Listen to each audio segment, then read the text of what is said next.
Hi, everybody, and welcome to Why Are You an Entrepreneur? The Trials and Triumphs. I'm Maureen Edwards with 8 Simple Steps, and you know the drill. For those of you who tune in regularly, and for those, maybe you're just watching the replay for the first time, this is where I bring you rock star entrepreneurs who are making it happen in business. And we have a rock star conversation because you and I know that if you are walking the entrepreneurial journey, we are all movers, shakers, and the most courageous people out there. So we're really all rock stars. But tonight, Dave Finnigan, he is the founder and CEO of Green Actioneers, not auctioneers, Actioneers. And so he is my rock star guest tonight. And I want to welcome you, Dave. Well, thank you so much. It's nice to be called a rock star because I do a lot of rock and roll dancing. I'm a swing dancer, not by profession. That's my hobby. Oh, awesome. I love that. So people who come on here, they're at all different stages of their entrepreneurial journey. Some are just doing a side hustle, which I call an exit plan. Others have been in business, for themselves like you for a very long time. And how many decades is it now? Well, I started in 1976. Actually, we have to go a decade before that. I started in 1966, working internationally. Wow. Okay. So, everybody out there, we've got multiple decades of experience here. And my first question is always, why are you an entrepreneur? It's probably the hardest thing anybody could ever do. And you've been doing it for decades. Why? Well, the last job I had was when I was a captain in the U.S. Army from 1963 to 66. Well, I was a lieutenant, then I was a captain. Uh, and uh, that was the only time I ever had to work for somebody else. And after I had done that, I had the opportunity to be an intern for 1 year with the family planning program in Korea, South Korea. And that really turned me on to the idea that I could stay there in South Korea and I could be an entrepreneur with them. And the way that I was an entrepreneur with them is they hired me to be their advisor. And so I was an advisor for 3 years in South Korea, 3 years in Taiwan, and 3 years in the Philippines on their family planning programs to get them started. Wow. Wow. So, what did you think of being in the military and having to transition into entrepreneurship? Because we do have a lot of military veterans out there who are thinking about this same thing. What was the greatest challenge for you? Well, it was easy for me because while I was in that last year in the military, I volunteered and was an intern with the Planned Parenthood Federation of Korea.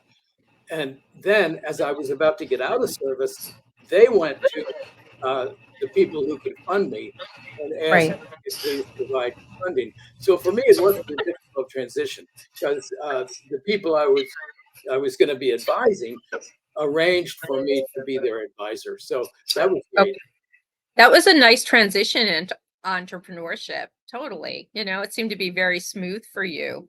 So, what have you found to be the most challenging part of entrepreneurship Well, for all these decades? yeah, the next thing I had to do, once I stopped doing that, I was in a doctoral program at the University of Washington, and I was walking across the campus, and I saw a guy juggling, and I didn't have the ability to go back to Asia and be a consultant again because I have a very disabled son. He's got cerebral palsy and lots of complications. So I wanted to stay in the US, but what could I do? I could have, because I had a master's in public health education, I could have run a family planning clinic for Planned Parenthood in the US. But that didn't appeal to me. I wanted to do something that was more adventurous. So I was walking across the campus at the University of Washington, and I saw a juggler. I went up to him and I said, "You teach me how to do that?" And he said, "Oh no, I'm not allowed to." And I said, "What do you mean not allowed to?" He said, "Well, you see, uh, I was taught by a magician, and the magician told me I wasn't allowed to teach anybody how to do it." So big secret, I guess. I mean, yes, like, no. state So since I was secrets. on the GI Bill, I was getting $222 a month. And I was able to focus instead of on my PhD, which I was doing. I was able to focus on writing a book. So I wrote a little book. And the little book is called The Joy of Juggling. And I published it self. Yeah. So how did you learn it, though? How did you Oh, learn I'm it? sorry. I left out Yeah, a very if he important would step. not teach you, No, he didn't how did teach. you learn? He did? I took 3 balls and I went out to the woods and I taught myself. And what I figured out, which nobody had ever put in writing, is that juggling is not about going around in a circle.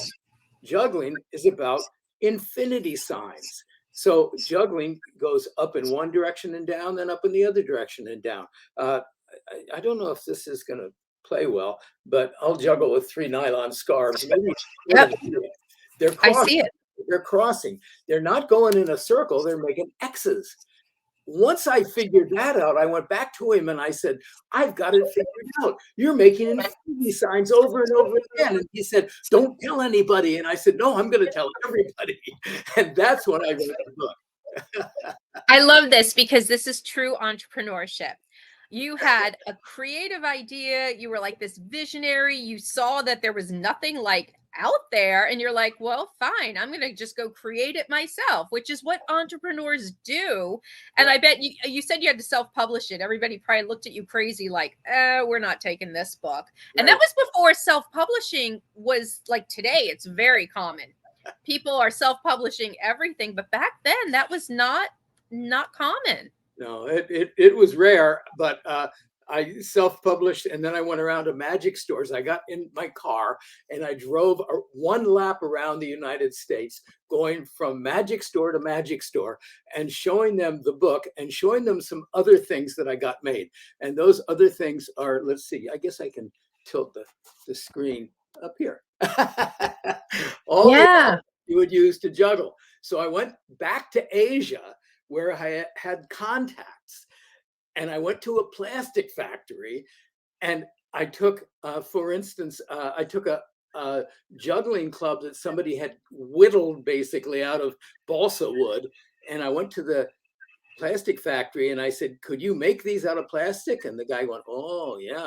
I said, how much? He said, oh, 87 cents each. Wow. The club that I took out there cost me $20 for one club. So now all of us were making juggling clubs for 87 cents each. And so I was selling sets of 3 juggling clubs for $20 and making a lot of money on that. And I was selling scarves, balls, rings, clubs, devil sticks, Diablos, spinning plates, books, and videos. Oh my gosh. I love this story because literally a simple book turned into like a whole manufacturing company. Yes. And my first company was a manufacturing company, and it is the hardest company anybody could even come up with. You were lucky you had connections to places who could produce it at a cost that allows you to even make any money here. So kudos to you for like evolving and having that evolution. And I love how gutsy you are. You went like door to door trying to sell the book. And I think a lot of people, a lot of people don't do that. A lot of people are fearful of sales. Can you tell me why people are afraid of selling their own value, their own need out there as an entrepreneur? Do you know why? Well, what I know is that I'm not. And the reason I'm not is because when I walked into a store with juggling equipment, I was the only person in the store who could juggle. I felt so confident because, in fact, I called myself Professor Confidence. And Professor Confidence is this guy here. And I went around to the stores with my satchel full of the equipment that you see up here. And I would say to them, would you like to have some juggling equipment? I'd open up the suitcase. They go, where have you been? People have been coming in here for years asking for juggling equipment. We didn't know you existed. Well, Yep. nobody had yet created a line of juggling equipment. My upfront costs were $40,000. That's the money I had saved over the previous 3 years, not over the previous 9 years working in Asia in family planning. I'd saved $40,000. So I put that online to buy the molds and to begin to import the product and to get the product distributed. And I set up an office and I hired 2 people, and then it eventually ended up I had 10 people on payroll who were grossing $1 million a year on juggling equipment. This is like the American success story out there. But, you said something that's key, though. I asked you why a lot of people do not feel comfortable with sales. And you said you were called Mr. Confidence. Professor Confidence. It comes down to confidence. And confidence is also not only in yourself, but in your product. Right. You believed so much that there was a need for that. And they validated you. They're like, where have you been? It's the need behind the need.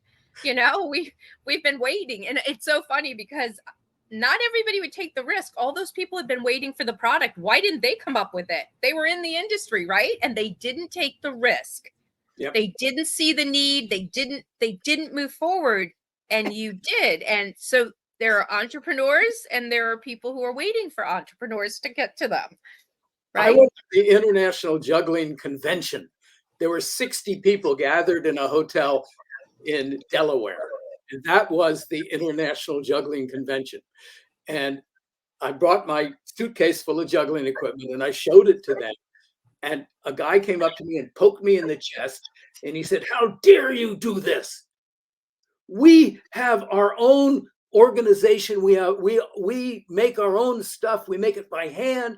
And we want to keep this, closed. It's not open. We don't want everybody to join us." And I went, wow, what if they'd done that with tennis? What if they'd done that with golf? Yeah. If you want something to grow, you want to teach everybody how to do it. And his fear was that he wouldn't be good enough to still be at the top of the pyramid. That right. As time went by, young people would learn this skill and be much better than he was. And he wouldn't be a professional juggler anymore. And I realized that, but that's the way it is, when something new comes along, the young people pick it up and run with it. And they ran with it. I took this book to Frankfurt, to the Buchmesse, the book fair. Every October, there's a book fair in Frankfurt. I sold the rights in German, French, Italian, Dutch, Spanish, and Portuguese. And they're bootleg copies. They're bootleg copies in Chinese. Wow. So success when they sell your book in Chinese and don't give you any money for it. Oh, exactly. You won't get a dime, but that's okay. You made it big. You got it in China, right? Yep. And so what do you think has been the greatest challenge for you as an entrepreneur? Well, it's always cash flow. That's the way it is. At this stage in my own, I'm concerned because I am going to have to go borrow money in order to get to the next step. What I did with the juggling was I used that $40,000 to buy molds and get the first shipment of product. And then I just had to get back in the car and drive around the country and go magic store to magic store. And every time I opened that suitcase, they went, "We'll take it. We want it." And then I started making spin racks so that they could hang the juggling equipment on a rack. And once we had the spin racks and I was in 320 magic stores around the country, then we were a business. We were a solid business. And after 18 years, I sold the business to a company called Sportime that manufactured sporting goods, because I went to the physical education conventions and taught all the PE teachers how to teach juggling. And then there was a demand created by the fact that I had gone out and taught them how to teach it. Right. So creating the demand is really key. And that's not sales, that's education. Absolutely. It's brand awareness. And I call that the need behind the need. Nobody knows they need until somebody like Dave shows up at the door and creates the demand. That's exactly what We do. So cash flow is always an issue. How would you advise an entrepreneur out there to be able to make sure they don't run into the situation of always, having to raid a bank account or take out a loan, or what type of advice would you give them? Well, raid a bank account and take out a loan. That's my advice.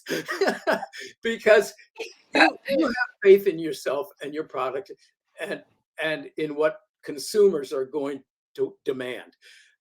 Nobody else has that faith. You can't get other people to ride on your magic carpet.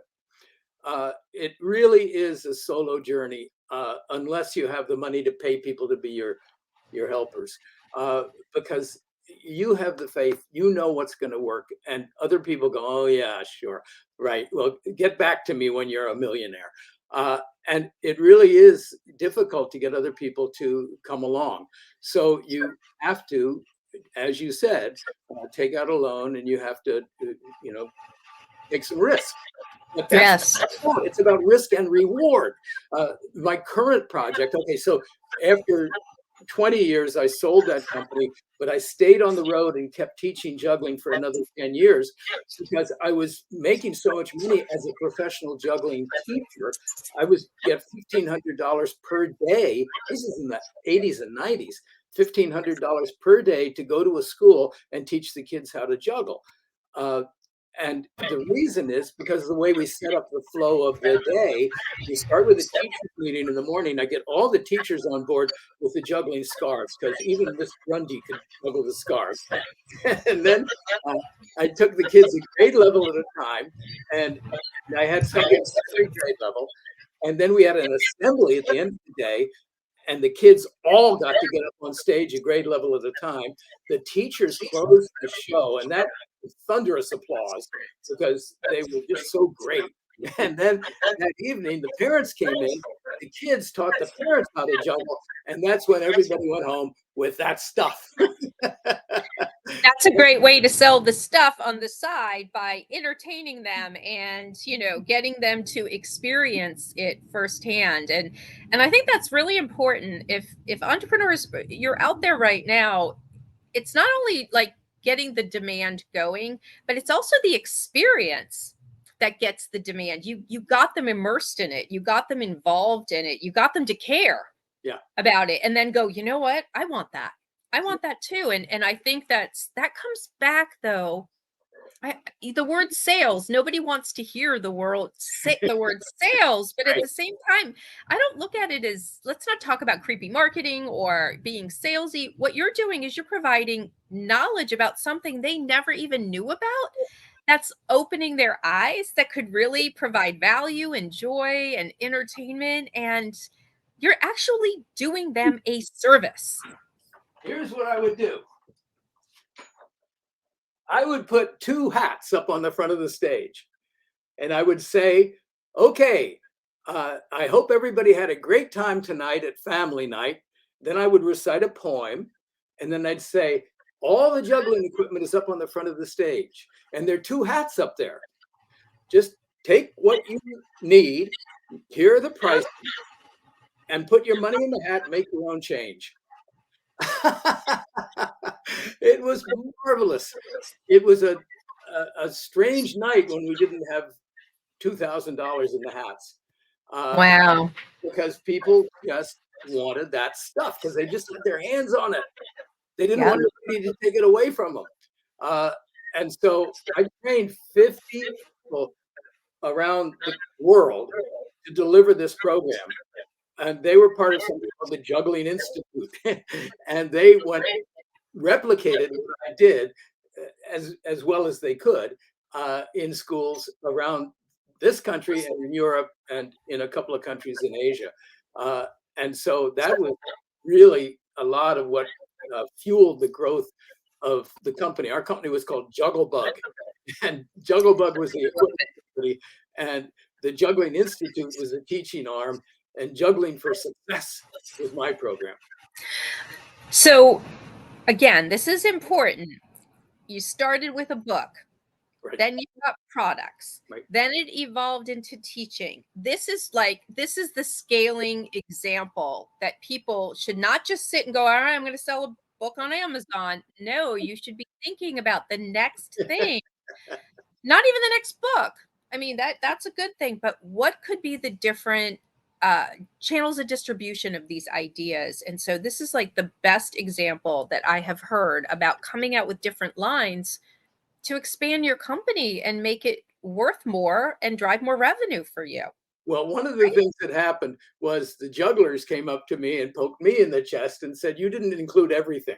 So by the time I was at the third or fourth juggling convention, they said, "You've got to come up with a better book." And I went, "Oh, okay." And I took 5 years to write it, but I wrote The Complete Juggler. And this is 575 pages. And I took it back over there to the European trade fair, and I sold the rights again in many languages. So we sold over 1 million copies of this book before the internet existed. I think that's very important. And about a half Yes. copies of this one. And they're available. You can get The Complete Juggler by Dave Finnigan, probably on eBay. It'll be a used copy with lots of love. Wow, that's amazing. Bestseller before we could even, it was Barnes and Noble and that was it in book signing. And imagine if you did have the internet then. Like Oh, it would just be unbelievable. So, all right, so I want to get to Green Actioneers right. because I have a couple questions.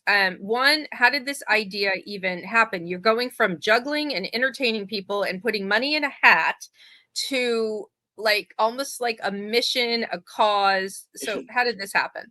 Okay, good question. uh, I had this program going strong. Everybody loved it. And as I said, it was a teacher's meeting, it was classes for the kids, family night in the evening. So I have a pattern, and the pattern worked. So I heard that Al Gore was doing training on his movie, An Inconvenient Truth, and it had just come out. So I raised my hand and said, could I get in on the training? So I was in one of the early training courses for his program, which was then called the Climate Project. And I went to Nashville and sat at his feet for 3 days, along with 200 other people. And I came up with this program, Climate Change is Elementary. And it's going to sound really familiar. It started with the teachers meeting in the morning, and then we took the kids a grade level at a time. And then at the end of the day, we had an assembly. And that evening, we had family night. Wow, I've discovered a pattern that It's works. a roadmap. That's what it is. It was Yep. like almost like a proprietary roadmap that worked. So why reinvent the wheel, right? Yeah. So I went to schools in Massachusetts, Connecticut, New York, New Jersey, Maryland, and Colorado. And they loved the program, but I live in Florida. So I came home to Florida and I started going around to schools and went to the PTA convention. And I said, I'd like to deliver this program in Florida. And they went, you can't do that. We don't talk about climate change in the schools. It's forbidden. Our governor won't let us talk about it. I went, okay, so I guess I have to redesign the program. So that's when I came up with a new idea. And the idea was to skip all the stuff about climate change and global warming and sea level rise, and instead talk about going green. So that's when we came up with the Green Actioneers Family Action Guide.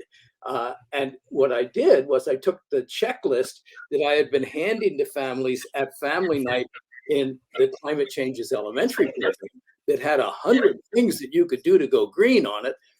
And I turned each one of them into a 2-page spread. And I used the same device that I used before. I went and got myself a great artist. And the artist then drew a picture for every page. I put a quote in from somebody famous on every page. I got it translated into Spanish, so it's in English and Spanish. And then at the bottom of the page, I have a game or a puzzle that's built to help understand the stuff above. And so there's 100 of those in here. And there are all sorts of things that people need to do in order to go green, to save energy, save water, save money, and have a clean green future. It doesn't mention climate change or global warming or sea level rise. And the reason is because we don't need to, because it's really not about those things. It's about going green. It's not about here's how bad it's going to be when we do everything wrong. It's about here's how great it's going to be when we do everything right. So that's the core of this book, is that it's all about positivity and how we can all save energy, save water, save money, and have a clean green future. It's all about how you evolved too. You had to pivot, and you had to see another need, another thing was thrown at you. There was a gap here, and all right, how do I fill in the gap? And then you pivoted and you went to a different message. Your messaging is different. The end result you're hoping will be the same. It's just the message had to be refigured. Reconfigured. I've only done 2 schools so far with the new program. One is a private school in Jupiter, not the planet. There's I know Jupiter. Yeah. And that's a private school. And the other is a public K-8 school in Orlando. Neither of them let me video, which was kind of heartbreaking because I really wanted to get video of the day. But this is going to sound really familiar. It starts with a teachers' meeting. Then whoever is Professor Green, it's not Professor Constance anymore. Now it's Professor Green. Whoever is Professor Green goes classroom to classroom with the Green Actioneers Family Action Guide, lets the kids go through it and fall in love with it, which they do. And then Professor Green holds family night that evening, or one evening after he's been to every classroom. It may take 3 or 4 days to get to every classroom. Holds family night, and everybody comes expecting to get the book. And then we give the book free in a digital form, or they can buy it. But you know, it's got coloring book feature and it's got games and puzzles. People are going to want to buy it. So I give away millions of books as long as I can sell thousands. Awesome. All right, so we have a few minutes left, and I'm hoping you'll give other entrepreneurs who are sitting here, and I'm in awe of just the process of adaptability and pivoting, and there's just been so many great nuggets. What is just like one word or one sentence or one quote of inspiration you would like to give to those out there? Persistence. That's it. You know, you get your dream, you figure it out, and then you persist. I still have so many things I need to do with this new project. I've got to find funding, I've got to find people, and I've got to create methods for getting the product into people's hands. I may or may not use traditional methods, like I may or may not use Amazon, because what I really want to do is get quantities of books out there. I think schools should order a book for every family. And I want to come up with new ways for families to put the money aside. Here's my new idea, latest idea. Every family at the beginning of the school year gets an envelope, and on the outside of the envelope it says, "Dear parent or guardian, every time your child does something good for the environment, put a little green in this envelope, and then when we have Green Actioneers Family Night, send your child to school with this envelope and you come along with them." They'll put the envelope in the hat and they get to keep the Green Actioneers Family Action Guide, no matter how much is in the envelope. Awesome. Great incentives. Yeah. And then out in the hallway in the school, we put up a chart on the wall and it says, "Our green actions" across the top. And anytime a child does any green action, they get to go get a Post-it note that's the right color for their classroom and put it up on the chart with the thing that they've done written on it. Well, Mrs. Jones's kids have put up 325 and Mrs. Smith's have only put up 319. They're going to be in competition, and Bob and Sally are going to be in competition with each other too. It's like the Boy Scouts merit badges, but it's going to be visible out in the school. And when the kids come in the evening with their parents to any event, the first thing they're going to do is rush up to that chart and go, look, Mom, look, we're up there. Look where we are. We're here, we're here, we're here, we're here. So that's the goal, is to get that started. I haven't started that yet, but I know it's going to work. So Dave, can you give everybody how they should be able to either purchase the book or get a hold of you? Sure. Greenactioneers.com. And that's my sole website now. There will soon be a greenactioneers.org, because we're also having a nonprofit branch so that we can raise extra money to buy more books for more kids, for the families that can't stretch to $20 per book. Okay. So, it's greenactioneers.com, greenactioneers. Awesome. We'll get you everything you need. Awesome. Well, I truly think you're amazing, and you have given people incredible information. I think this mission that you're on is incredibly admirable. So I hope you'll come back in the future and let us know how that funding's been coming along. If you are getting these, new avenues out there, I would love to have you back. Okay, well, and the other thing that I want to always emphasize is you're never too old for this, because I'm 81 years old and I I'm just know. started on this thing. So please, everybody, don't use age as an excuse. Awesome final words. Great. All right, everybody. We are finished. I mean, we have to say thank you to Dave, because the amount of information that has come out of here tonight, truly a rock star conversation. For those of you out there who are finding yourself not converting customers, and it's very hard, and you want to make it simple, just reach out to me at 8simplesteps.net and let's have a conversation. Because I always say, if your online presence is strong, you are marketing and you're not converting, it's not your marketing, it's your messaging. So I will see everybody next week with another rock star and another rock star conversation. So we are out. Thank you, everybody, for tuning in. Thank you. Bye-bye.